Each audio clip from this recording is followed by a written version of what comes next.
할렐루야. 오늘 말씀은 사도행전 18장 24절부터 9장 7절입니다.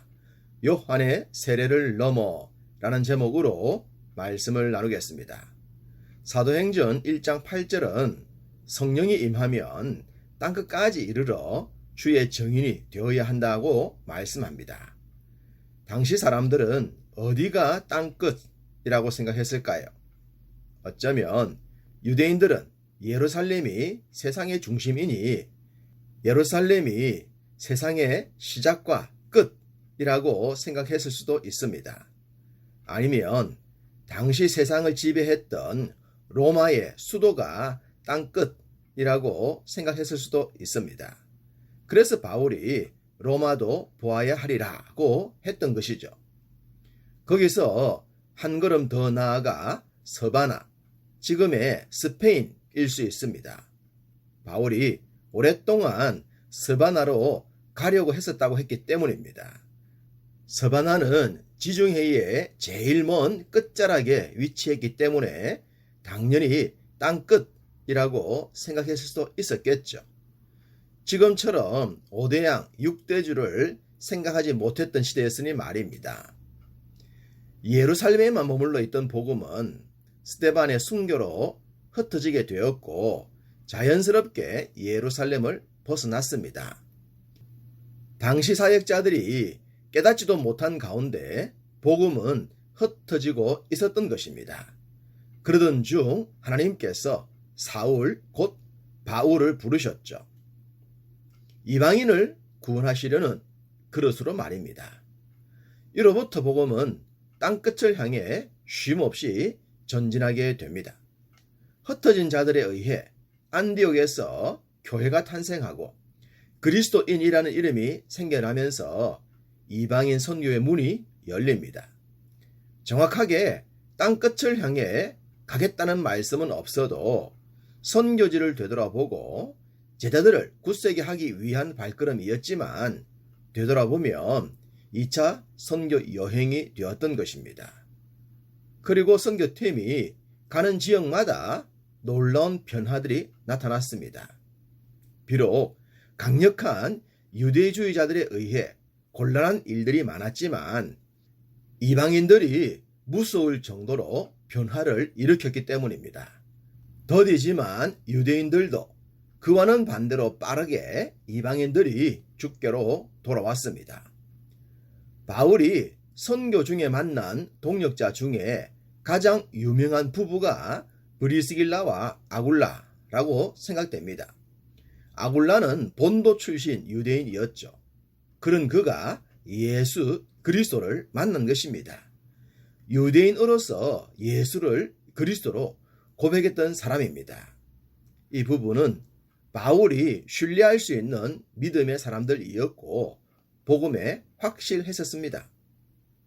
이 부부 외에 또 다른 유대인 성도를 만납니다. 알렉산드리아 출신 아볼로였습니다. 당시 알렉산드리아는 대형 도서관이 있을 정도로 학문의 도시였죠. 그런 지역 출신이었으니 아볼로도 상당한 영향을 받았을 것 같습니다. 그래서 그를 이렇게 소개하고 있죠.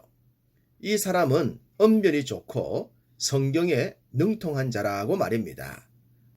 한눈에 학자 스타일이 느껴지는 것 같습니다. 이렇게 괜찮은 사람이 에베소로 오게 됩니다. 이전 말씀에 바울이 예루살렘으로 돌아가면서 이곳에 브리스길라 부부를 남겼던 것을 기억하실 겁니다. 만일 하나님의 뜻이면 너희에게 돌아오리라고 했었죠. 바로 이 에베소에 이른 아볼로는 자신이 알고 있는 복음을 힘써 가르쳤습니다. 그 부분을 성경은 이렇게 말씀하죠. 그가 일찍이 주의 도를 배워 열심히 예수에 관한 것을 자세히 말하며 가르치나 요한의 세례만 알 따름이라 라고 말입니다. 누군가를 통해 일찍이 주의 말씀을 배웠지만 그가 배운 것은 세례 요한까지였다고 합니다. 즉 요한이 메시아가 오셨다는 것을 증거했던 그 부분까지라는 뜻입니다. 그렇다면 예수가 그리스도이시고 그가 십자가로 대속의 사역을 완성하신 것과 부활, 승천, 재림에 대한 말씀은 모른다는 것이겠죠. 당연히 그의 메시지를 통해선 확실한 회심의 역사를 경험하는데 한계가 있었을 것입니다. 400년 만에 등장했던 요한도 한때 메시아를 혼동하지 않았습니까? 분명한 확신이 없으면 분명한 신앙 고백도 당연히 어려운 법입니다. 아볼로는 자신이 알고 있는 복음을 힘써 전했지만 그 복음이 완전치 않다는 것을 알지 못했습니다. 그래도 열정을 가지고 자신이 알고 있는 것을 전하는 것은 우리가 본받아야 할 부분입니다. 이렇게 아볼로가 복음을 전할 때 브리스길라 아굴라 부부가 듣게 됩니다. 당연히 온전치 못한 복음이라는 것을 알았죠. 그래서 이 부부가 아볼로를 데려와서 가르칩니다. 브리스길라와 아굴라가 듣고 데려다가 하나님의 도를 더 정확하게 풀어 이르더라. 빌립이 에티오피아 내시가 읽던 성경을 풀어주었을 때 당장 세례를 받고 거듭났던 것을 기억하실 겁니다. 아볼로도 그러하지 않았을까 싶습니다. 동일한 유대인 성도들인데 이들이 서로 돕고 도움받으면서 세워져가는 모습이 너무나도 멋져 보입니다. 이후 아볼로는 아가야로 건너가면서 온전한 복음을 힘써 전합니다. 그가 감에 은혜로 말미암아 믿은 자들에게 많은 유익을 주니 이는 성경으로서 예수는 그리스도라고 증언하여 공중 앞에서 힘있게 유대인의 말을 이김이러라. 또 한 명의 유대인 성도가 복음의 귀한 사역자로 살아감을 말씀합니다.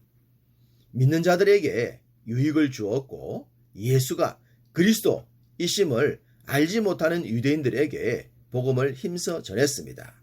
자신이 유대인이었기에 더욱 간절하게 유대인들을 향해 복음을 전했을 것으로 짐작됩니다.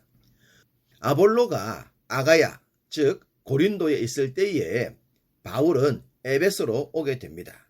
그리고 그곳에서 너희가 믿을 때에 성령을 받았느냐를 물었고 그들은 요한의 세례에 대해서만 들었다고 했습니다.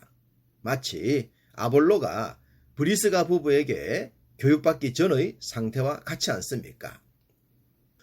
복음의 흐름으로 볼 때 요한의 이야기가 나온다면 그 다음에 당연히 주님의 이야기가 나와야 합니다.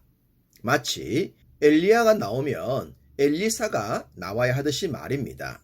실제로 말라기 선지자는 엘리야가 올 것이라고 했고 그 엘리야가 세례 요한이라고 하지 않았습니까?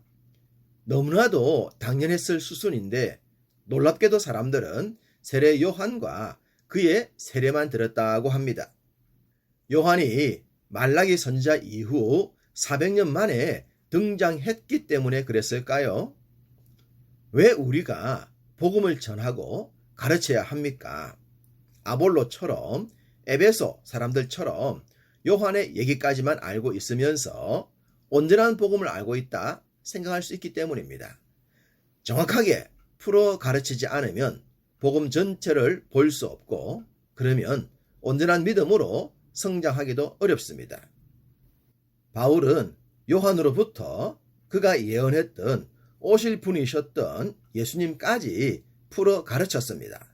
그러자 그들은 예수의 이름으로 세례를 받았고 동시에 성령의 임재하심을 경험하게 됩니다. 물론 초대 교회와 동일하게 방언도 했고 예언까지 했습니다. 하나님은 에베소에 있는 성도들에게 놀라운 은혜를 베풀어 주셨던 것입니다.